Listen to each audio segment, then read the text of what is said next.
What is going on, guys? This is DropThisBox, and I hope all of you guys out there are having a fantastic day today.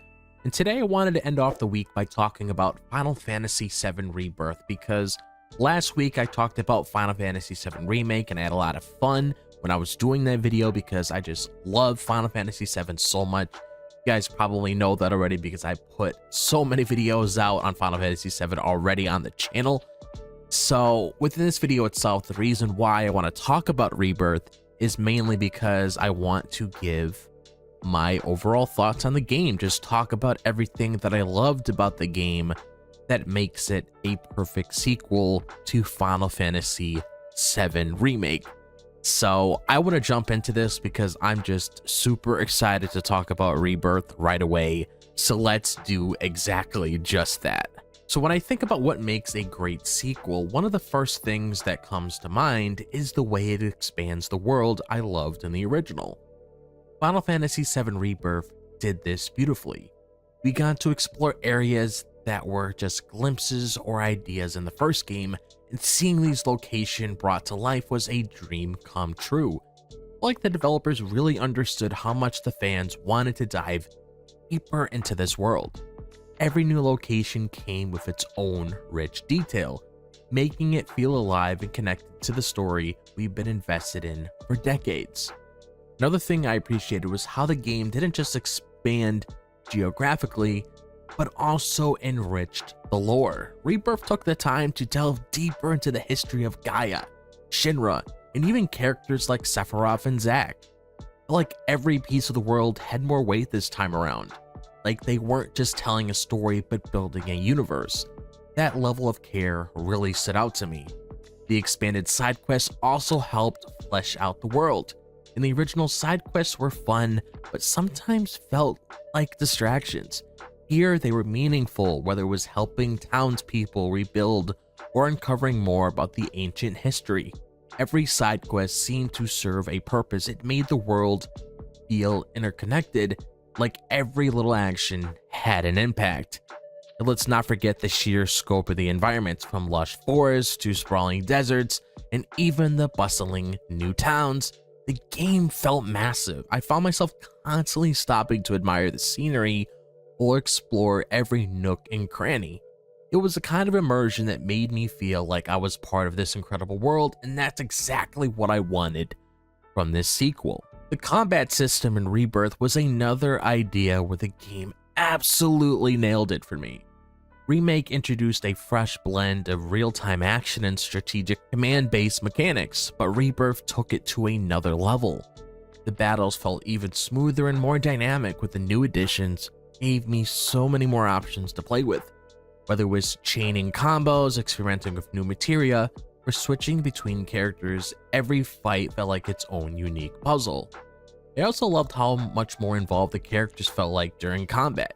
Each one had their own distinct playstyle, and it made switching between them so much fun. Cloud's heavy-hitting swordplay felt just as satisfying as ever, but pairing it with Tifa's agile combos or Barrett's ranged attacks made every battle feel fresh. It wasn't just about grinding or defeating enemies, it was about mastering the flow of combat and feeling like a team.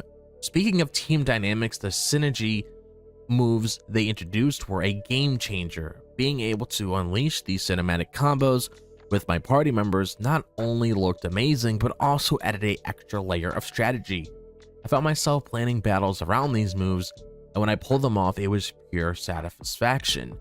It's little things like this that make combat feel rewarding beyond just winning.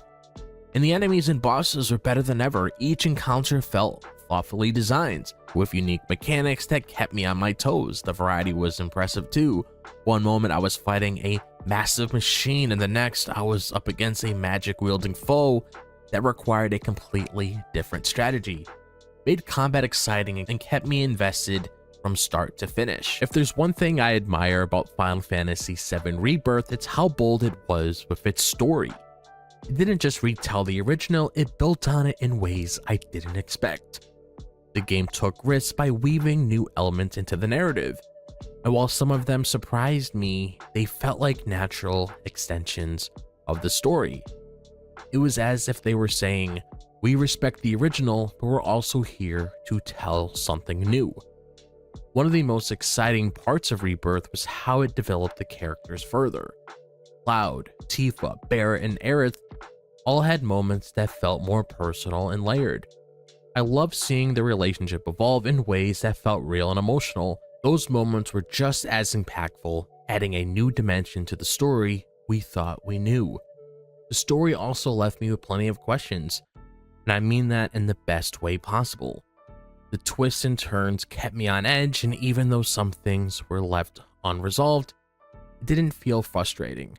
Instead, it felt like the game was setting the stage for something even bigger. That kind of storytelling where you're satisfied but still eager for more is a tricky balance, and they nailed it. Then there's Sephiroth. Seeing him take a more prominent role in this part of the story was everything I hoped for. His presence was always looming in the original, but here, he feels even more dangerous and unpredictable.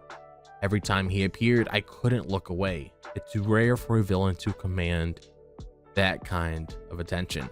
But Sephiroth absolutely does, and Rebirth gave him the spotlight he deserves. One of the things that stood out to me the most was how much this game felt like a love letter to the fans of the original Final Fantasy VII.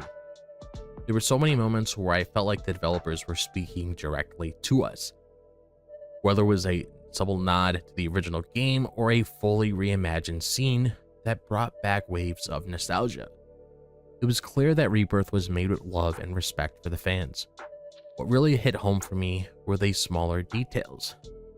Little things like the music, which seamlessly blended classic tracks with new arrangements, or the hidden Easter eggs that only die-hard fans would recognize. These touches made me feel like the game wasn't just for a new audience, it was for those of us who've been with Final Fantasy VII since the beginning. And at the same time, it didn't feel like the game was leaning too heavy on nostalgia. It struck the perfect balance between honoring the past and moving forward. Rebirth wasn't afraid to surprise us, even if it meant taking some creative liberties. And honestly, those risks paid off. It showed that developers weren't just trying to recreate the original, they were trying to make something that could stand out on its own. And by the end of the game, I felt like my journey with these characters in this world had come full circle, even though there's clearly more to come. It was emotional, satisfying, it left me excited for what's next. That's exactly what I wanted from the sequel, and I couldn't be happier with how it turned out. So it's about time that I made a video on Final Fantasy VII Rebirth, just gathering all my thoughts when it comes to how I personally feel about the game.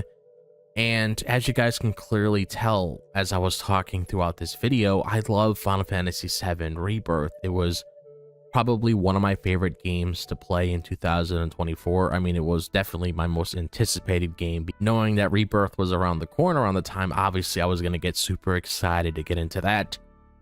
But now that leaves us one last game of the trilogy that's going to wrap up the remake trilogy.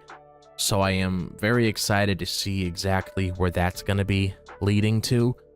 I probably will try to make some sort of videos when it comes to that sort of thing. Like when it comes to the next game in the series, when it comes to the third game. So that should be super fun when we get into that. But yeah, that's all I have to really say for this video. So if you guys have any thoughts of your own that you guys want to share with me when it comes to your own personal experience of Rebirth, be sure to let me know down below. And if you guys enjoy the content on this channel, be sure to like and subscribe, really appreciate it. Be sure to follow me on my X, Instagram, TikTok, Facebook. All the links to my social media are located in the description below.